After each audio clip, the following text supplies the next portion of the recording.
When a Hollywood legend sits across from one of late night's sharpest interviewers, you expect quick wit, maybe a few playful jabs. But what happens when those jabs turn into barbs? When a man's legacy, his voice, his politics, even his family, are all fair game?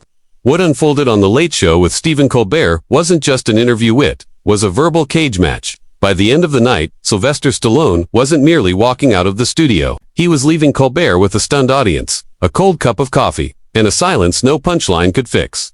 The band finished their jazzy intro as Stephen Colbert stepped into the spotlight, his trademark grin in place. Ladies and gentlemen, my guest tonight is a man who's punched, kicked, and exploded his way into cinema history, though some might argue it's mostly the same movie over and over. Please welcome Sylvester Stallone. The audience erupted as Stallone appeared from backstage, impeccably dressed in a tailored black suit. He waved, modest but confident, and Colbert met him at the desk with an exaggerated handshake. "Sly, welcome to the show. Honestly, seeing you here is a little surreal. I mean, Rocky and Rambo sitting in my studio. Well, that's pretty much my resume, right?" Stallone replied with a small smile. The audience chuckled. His grin tightened slightly. "Films did more than just pay the bills," Stallone added, voice gravelly but warm. "They connected with people." Colbert leaned back, feigning contemplation. "Sure. And aside from those two characters over 30, 40 years, anything else the Academy missed?" The crowd gave an uneasy laugh. Stallone tilted his head, the corner of his mouth curling into a mix of amusement and warning. "Creed. Copland. A few others that didn't involve headbands or boxing gloves." Colbert smiled like he'd landed a point. "Touché, but come on, you've got to admit, most people see you and think one thing. Big muscles, big guns, not exactly Shakespeare." Leaning forward slightly, Stallone countered, "Shakespeare never took a body blow from Apollo Creed." The audience burst into laughter, but Stallone's eyes remained locked on Colbert. The host smirked. "Fair enough, but you've got that distinctive way of talking, that slow, slurred Stallone thing. Ever consider a voice coach? Or do you figure, hey, the mumble made me millions, why fix it?" The studio atmosphere shifted. Laughter thinned. "It's called a facial nerve injury from birth," Stallone said evenly. "Doctors messed up with the forceps. People laughed at me my whole life for the way I speak, but I guess I should thank them, it made me fight harder." Colbert nodded slowly, the smirk fading, then tried to recover. Right. And now you're still doing action movies, even though some critics say you're just milking nostalgia. I tell stories people care about." Stallone replied without hesitation. "If that bothers critics, they can watch something else." The band fell silent. The laughter evaporated. Colbert shuffled his cards, searching for an angle. "Speaking of things people care about, you've been open about supporting Donald Trump. Is that about politics or staying in the spotlight?" The audience let out a collective "oh." Stallone didn't smile. "That's about me making my own choices. If you think I need anyone's coattails to get here, you haven't been paying attention for the last 50 years. Colbert grinned thinly. "Just asking questions." "Some questions aren't about curiosity," Stallone said, his voice dropping an octave. "They're bait, and you might want to stop fishing." The tension in the room became palpable, thick enough to cut with a Rambo knife. The applause sign blinked above the audience, but the clapping was hesitant, uncertain. Stallone's words had shifted the air entirely. He leaned back, shoulders squared, gaze unwavering on Colbert, like a fighter ready for the next strike. Colbert tried to maintain his easy late-night grin. "You know, Sly, I get it. You have convictions. But your support for Trump raised eyebrows. In Hollywood, is this politics or just a way to stay in headlines?" Uneasy chuckles rippled through the audience. Stallone's lips pressed together for a beat. "Stephen, I've been in headlines since 1976. I don't need anyone else's shadow to stand in." Colbert tapped his stack of cards, clearly unwilling to let it go. Sure. But isn't it fair to say your career's been fueled by big brands? Rambo, Rocky, now a little boost from politics. You know how to ride the wave when it's convenient." Leaning forward, forearms on his knees, Stallone's voice dropped low and deliberate. "You think 50 years in this business is riding a wave? Try building one. Try holding it up when everyone's waiting for it to asterisk." The applause rose louder than Colbert expected, and he raised a hand to calm the room. "Hey, I'm just saying, you've been smart about staying relevant. Nothing wrong with that. But don't you think at some point you step back, let the younger guys take the spotlight?" Stallone didn't flinch. "I've been hearing that since my 30s. Funny thing is, the people telling me to step back usually can't keep up." The audience popped again, louder this time. Colbert smirked, though a flicker of irritation crossed his eyes as he shuffled his cards like a gambler looking for a better hand. "So speaking of keeping up," Colbert said, tilting his head, "you've got that very distinctive way of talking. It's part of your brand now." "Sure, but did you ever think about changing it? Maybe a little vocal training? Or is mumbling just part of the Stallone charm package?" The laughter this time was uneven. Some genuine, others strained. Stallone's smile dropped completely. You mean the speech pattern I was born with because of nerve damage? The one that made me the punchline in school. The one I turned into an Oscar-winning performance. Colbert shifted in his chair, trying to wave it off. I'm just asking if you ever thought it might hold you back. It didn't. Stallone shot back, gaze sharp as glass.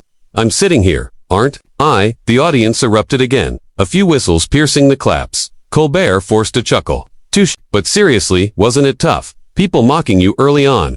It was tough, Stallone admitted evenly. But I didn't let them define me. I worked until they had to respect me.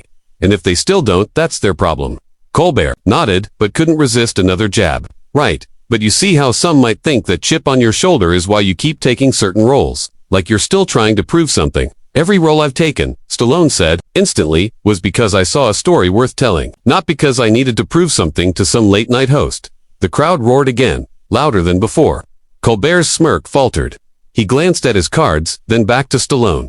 Well, Colbert tried, forcing lightness. If you're not proving anything, maybe we talk about something a little more personal. You've got daughters, right? The shift was immediate. Stallone's jaw tightened. Yeah? They ever tell you to? I don't know, tone it down. Be less Rambo at the dinner table, Colbert grinned. Or are they just used to dad growling through the mashed potatoes? A few laughs scattered across the audience, but others groaned. Stallone didn't laugh at all. Careful, he said, voice suddenly quieter, the kind of quiet that makes people lean in. You're getting close to a line. Colbert tilted his head, feigning innocence. Just making conversation. Conversation's one thing. Stallone leaned forward, eyes locked. But my family isn't part of your punchlines. The temperature in the room seemed to drop. Even the band stilled. Colbert chuckled nervously, raising his hands.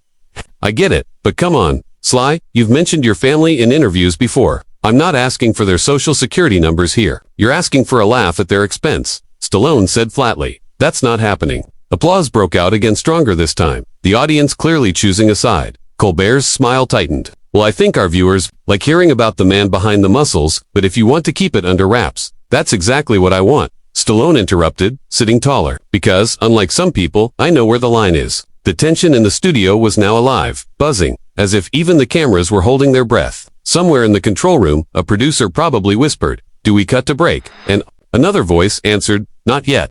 This is gold. Colbert tried to reset. Okay, let's bring it back to the career. Stallone cut him off, voice steady but edged with steel. No, let's not. You've been poking at me since I sat down my films, my voice, my politics, my family. You think it's clever. I think it's tired. The audience roared in approval, stamping the words like a verdict. Colbert's cheeks flushed. Cly, it's just the show. It's what we do here. Then maybe this isn't the place for me, Stallone said, his tone final, heavy with intent. The audience gasped. Colbert blinked, thrown off balance. You're not leaving, are you? Stallone didn't answer. Not yet, but the look in his eyes made it clear it was. Only a matter of minutes. But there's also this, let's call it, legendary stubbornness. Colbert pressed, his grin widening. Is that what's happening here? You don't like the questions, so you dig in. You get defensive. Stallone didn't blink. Steven, I've answered tough questions for decades. This isn't about being defensive, it's about respect. There's a difference between asking and poking. Colbert leaned back, smirk never leaving his face. But poking is fun. That's what my audience comes for. The laughter was scattered half with him, half shifting uncomfortably. Stallone let the moment hang before speaking, voice lower now, forcing the whole room to lean in. Fun's one thing. Making someone a target for a cheap laugh is another. I've taken hits in the ring, and on screen. But when you're just swinging for a punchline, you stop looking for truth. The applause came hard and loud. A few people even stood. Colbert's smirk faltered for the briefest heartbeat before snapping back on. All right, he drawled. Maybe we steer away from the punches and talk about your softer side. You've always played these indestructible tough guys. But is that really you? Or is Stallone himself just another character, like Rocky, that landed differently? Stallone leaned forward, elbows on his knees, voice steady but heavy with weight. I've never been indestructible. I've been broke, rejected, told I was nothing. Rocky wasn't a mask. Rocky was the truth, the part of me that refused to quit when everyone else said I should. The audience erupted again, but Colbert talked over it. So you've never played a role in public. Never thought, maybe I should give them what they expect, even if it's not really me. I don't fake it, Stallone said flatly. Not in the ring, not on camera, and not in this chair. Colbert feigned shock. So you're saying this, he gestured between them, is 100% authentic Sly Stallone. That's exactly what I'm saying. Stallone's eyes locked on him, patience nearly gone. Colbert pushed even when it comes to politics. A groan rippled through the crowd. Stallone exhaled, short and sharp. We've already been there. Steven, you really want another round? Hey, Colbert said innocently. My job's to ask what the viewers want to hear. And my job, Stallone shot back, is deciding which questions deserve an answer. The cheer that followed cut through the tension like a bell. Colbert weighed the room and, disastrously, doubled down. Okay then, maybe your family will answer for you. Your daughters, they've been in the public eye. Ever tell you to retire the tough guy act? Be more relatable. The change in Stallone was instant. Easy posture gone, jaw clenched. Leave my kids out of this. Colbert lifted his hands like he was disarming a bomb. Hey, I'm not attacking, I'm just, you are. Voice cut like steel. And I'm telling you, that's the line. You don't cross it. The applause was thunderous now, long and loud. Whistles cut the air. Colbert tried to laugh it off. No offense meant, just thought the audience would like to know. They don't need to know anything about my family. Stallone snapped. They came for a conversation about my work. Not my dinner table.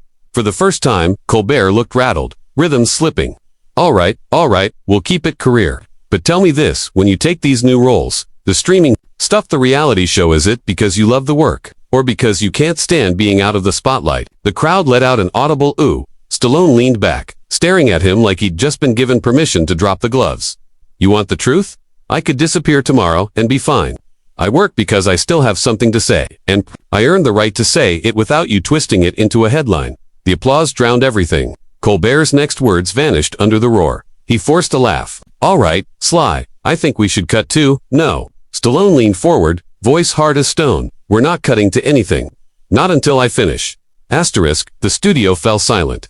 I've been respectful, Stallone said, voice steady but firm. I've answered your questions. I've let the jabs slide. But it's clear, you're not here for a conversation, you're here to score points. And I don't play that game. Colbert's trademark smile vanished. He glanced at his desk, then back up. So, what are you saying? I'm saying you've got one more question before I walk out. Gasps rippled through the audience. Colbert blinked, caught between instinct and damage control. Every camera in the room locked on the two men. The hum of the stage lights was suddenly deafening. Colbert leaned back, shuffling his cards like they might save him. One more question. Guess I'd better make it count. Nervous laughter trickled from the crowd. Make it worth my time, Stallone said flatly. Colbert hesitated, then leaned in. You built a career as the underdog who never quits. But here you are, threatening to walk because things got uncomfortable. Isn't that quitting? The audience gasped again, this one sharper, like a punch landing clean. Stallone didn't flinch. You think walking away from a rigged game is quitting? Quitting is staying in a fight you know is stacked against you just to keep somebody else happy. The crowd erupted cheers, applause, even a few people on their feet. Colbert raised his hands, trying to steady the moment, but the authority had already slipped. This isn't a game, Sly, Colbert tried. Voice thinner now. It's a conversation. Stallone leaned in, eyes locked. No, it's a performance. From the first question, you've been playing to the crowd, every smirk, every twist of words. You don't want truth, you want a reaction. And I'm not your setup man. Applause rolled through the room again, but this time with an edge like everyone knew they were watching history in real time. Colbert faltered. If that's how you feel, maybe we should wrap this up. Yeah, Stallone said, unclipping his mic. Maybe we should. He set it on the desk with a sharp clack that echoed through the silence. I've been doing this a long time. Steven, he continued, voice calmer now, but edged with steel. I know the difference between a real conversation and a cheap shot.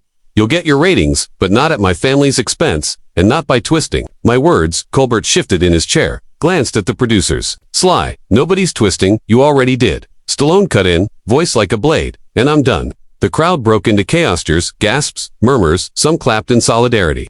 Others sat frozen. Stallone turned to the audience, gave a small nod, then strode toward the exit.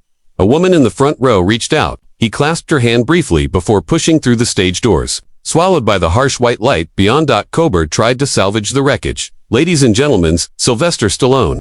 The applause that followed was scattered, uneasy. Backstage, producers scrambled. On stage, Colbert shuffled his cards like a man out of moves. We'll be right back, he muttered as the screen cut to commercial. But the moment was already sealed. Stallone, walking tall, Colbert, left staring at silence. And now, the question lingered. Who was right, Stallone or Colbert?